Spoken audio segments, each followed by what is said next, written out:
Hello, good morning, students. This is our networking class, and in the previous class, we have seen network structure and network topologies. Today, I am going to discuss network layout. Please give the heading network layout. In this topic, we will learn how to set up a network through a example. Now see, network layout is the plan or design or arrangement of network and nodes to be laid down. Okay, so for setting up a network, we must know what will be the network layout. And here I'd like to say that a good network layout provides the following features. Of course, the communication speed, file sharing, backup and rollback. We must have easy backup and easy rollback. Then hardware and software sharing, security, a major concern, scalability and reliability. Scalability means if we change our geometric arrangement or topology or type of network, or we may switch from broadband to fiber optics, whatever the case may be, the network design should be feasible over there. So that is called scalability. Then we have reliability. We must ensure that all the data packets that visit the communication channel must reach the destination. So that is the reliability. Now see, to set up a computer network, there must be some rules and regulations that is to be taken care of. The network functioning is all based on client-server architecture, which requires effective and efficient network design. It defines how clients are connected to server machines on a network. The most important rule or methodology for network design is called the 80-20 thumb rule.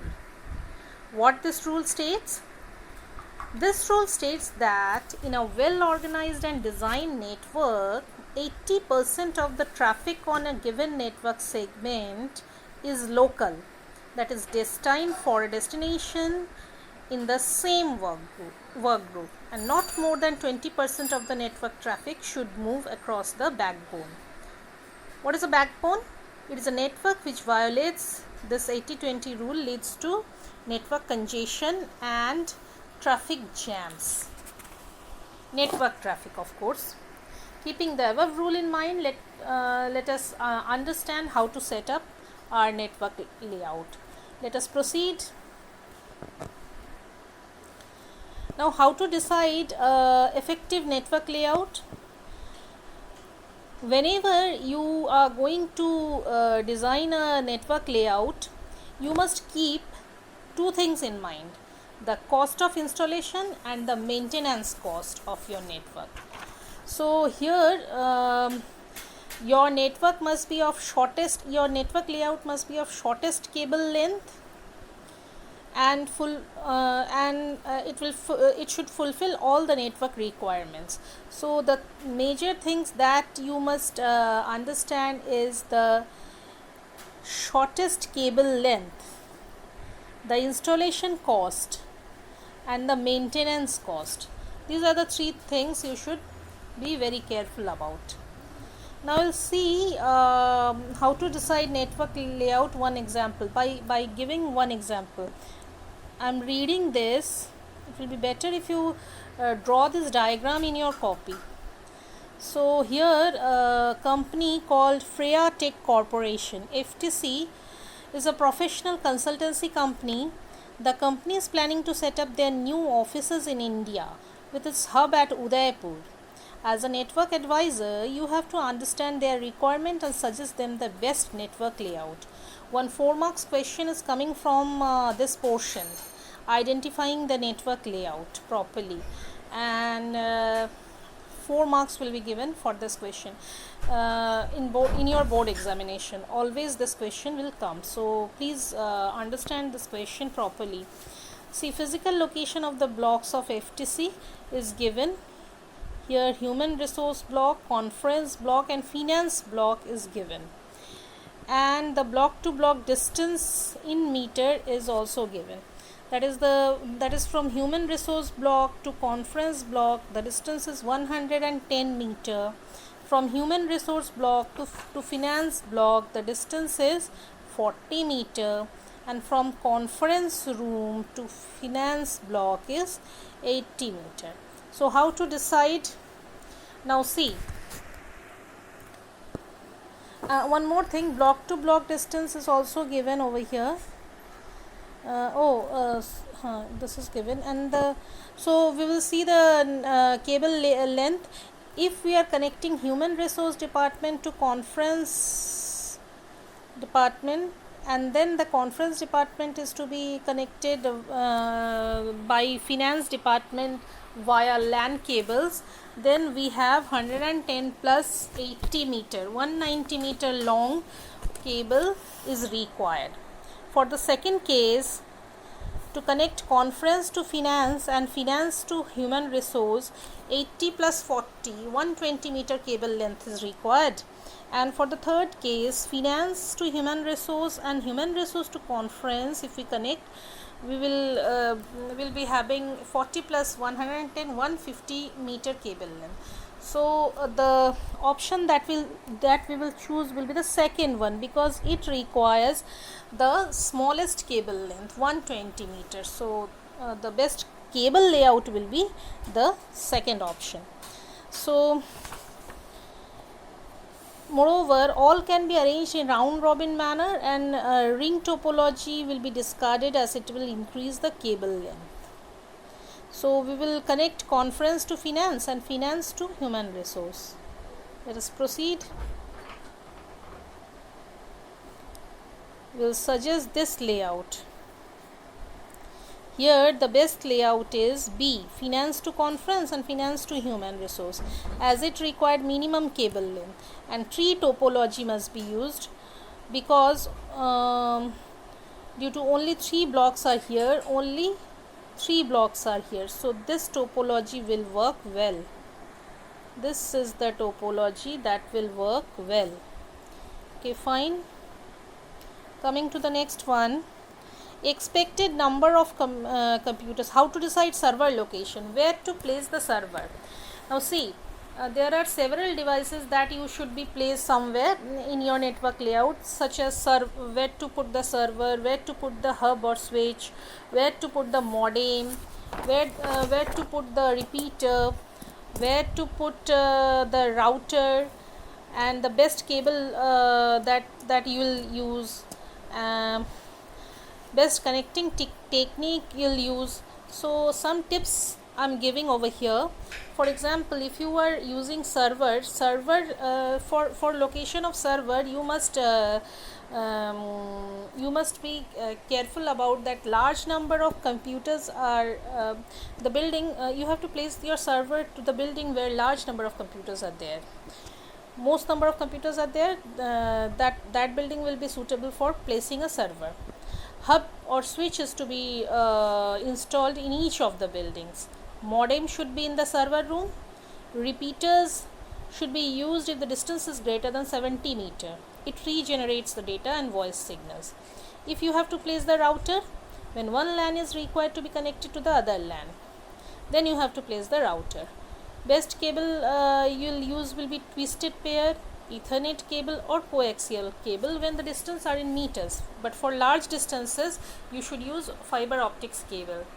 Best connecting technique for hilly region, radio wave should be used, and for city to city, state to state connectivity, satellite should be used.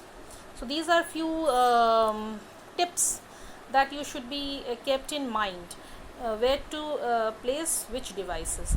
I'll give you one snapshot of my discussion so that you'll put this in your copy, so that you'll get the idea of where to place which device.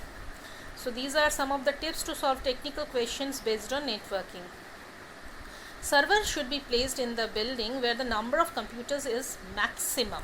Okay, for example, here in our question, In the human resource block, there are 25 computers. In the finance block, there are 120 computers. In the conference block, there are 90 computers. So it is very easy to decide where to place our server. It should be kept in finance department. Okay. Server location can be decided by seeing the number of computers or nodes required in each block of network. Server must be installed at the wing or block with maximum number of computer due to maximum load or requirement of services in that block. So in our example, server can be installed in finance block. Server can be installed in finance block. Why? Because it has the maximum number of computer, that is 120.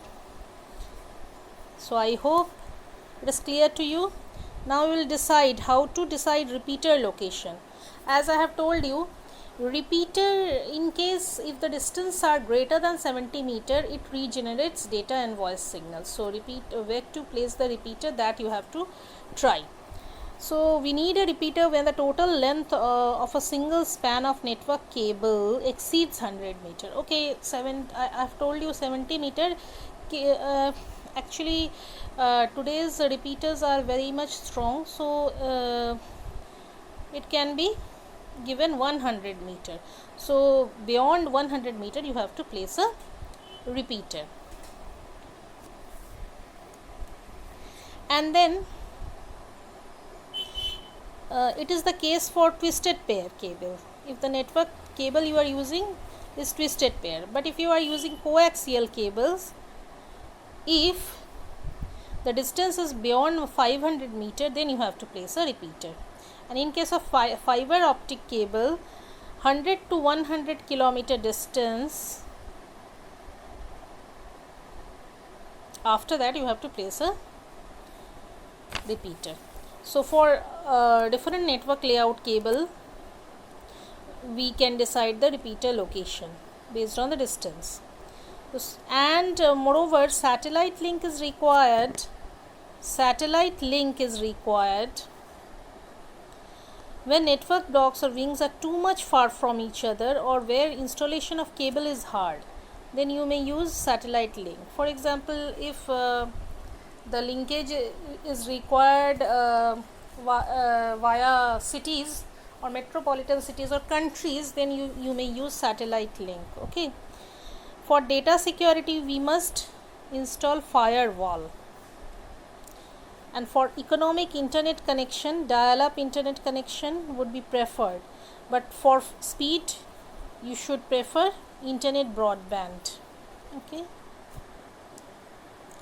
So these are all about network layout. Come to the hub or switch location. Where to place your hub or switch? It should be placed in each and every buildings. The answer is always switch when we can afford it. Otherwise hub is always half duplex and simply act as a repeater. The resulting packet collision, even with only two devices, will make it slower than simply using a cable. Whereas switch intelligently direct traffic based on the Ethernet address, MAC address, and is full duplex, resulting in full speed between any devices on the network at the same time. In general, hub or switch any device can be installed when there are more than one computer in a wing or block. So here in our example, that in each of the buildings you have to connect a hub or switch. So this is all about network layout. In the next class we will see modulation and other topics related to computer network. Thank you very much.